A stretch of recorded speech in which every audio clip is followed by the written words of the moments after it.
In a small house on Brandon Hill, there was a brother and a sister who really cared about each other. When they were young, their mom passed away. Then their dad did too. They went to live with their great-uncle, who wasn't sober most of the time. Maybe only one day a week, and sometimes not even that. Going through tough times brought them closer, and they never got married because of it. They had owned a nice farm during their early adulthood, but as the years wore on, the sister's health almost completely failed her, so they had their property and moved on to the house on Brandon Hill, seeking medical care. Their doctor was skinny.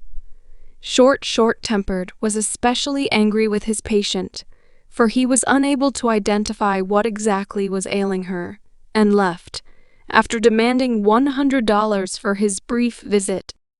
The trained nurse stayed behind and said to the brother of the sick old woman, "Seek the good fairy who dwells in the wood beyond our town. She can help you."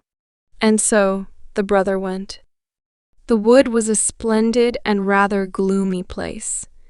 There were many big, forbidding trees that cast dark shadows, and the ground was covered in a thick, deep green and almost black layer of moss.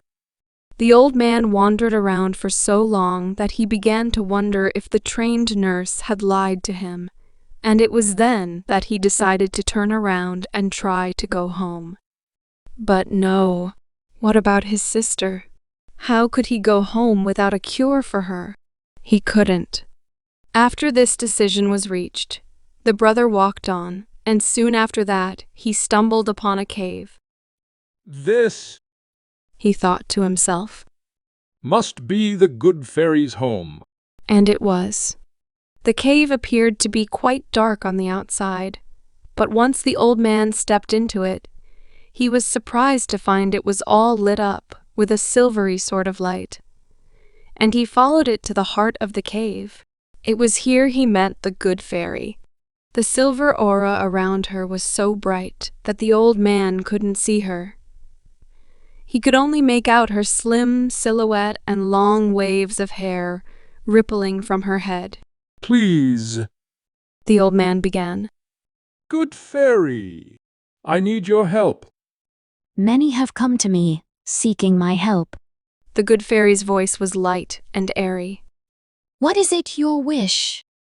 "It is my sister. The brother began. She is fatally ill, and no doctor can help her.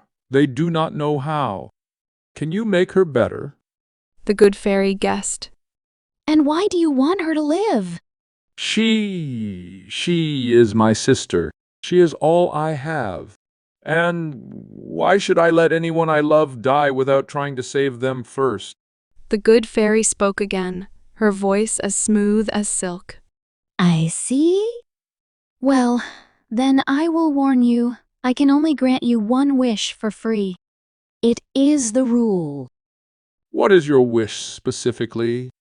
The old man stepped closer to the good fairy, eagerly. Please, tell me what is wrong with my sister, how to heal her. Make her better, please.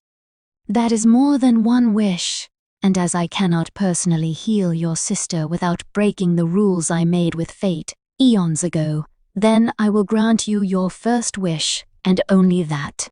What do you mean? Talking about breaking the rules? What fate? Began the old man, but suddenly stopped. The fairy was growing brighter so that he had to close his eyes, and he turned around so that he would not be blinded. All at once, the bright glow in the cave dimmed greatly, and he turned around to see a stunningly beautiful woman with long, flowing black hair and a soft silver glow around her. Her heart. Announced the fairy. Her heart is not working properly. She will not live much longer unless something is done. She paused here, as though emphasizing something.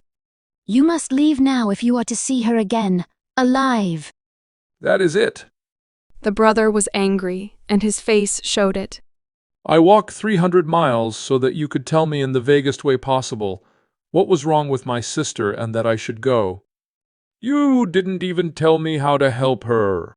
Oh, but that is where you were wrong. The good fairy was fading. All the man could see was her white face and her dark eyes, but even that was disappearing now. Read between the lines, and she was gone. It was a very bitter and hardened old man who returned to the house on Brandon Hill, where his sister lay in her bed, dying. The brother bent down and lay his head on her chest, listening to her heart. He heard a sluggish, liquid bum bum, bum, bum, bum, and it was gradually decreasing in speed. The old man held his hand over his own heart now and felt the strong pulse inside of him. It was then that he realized what had to be done. He hurried and grabbed his coat. Time was, indeed, running out. 2 days later, the sister woke up in her bed, feeling very strange and sore. But she was awake. She noticed a pale blue envelope on the night table her brother had made for her, and feebly reached over to pick it up. Her name was written across the front, in her brother's scraggly penmanship. "Dear sister," ran the letter. "If you are reading this, then you lived through your surgery, and you will live at least another 10, maybe 20 years.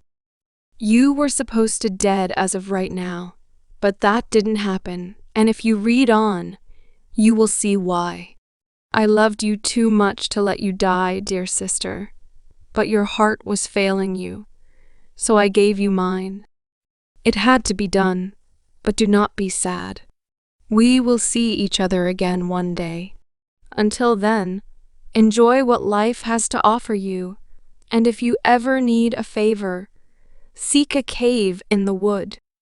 I have a certain friend there who may be of assistance to you. Until we meet again. Your brother."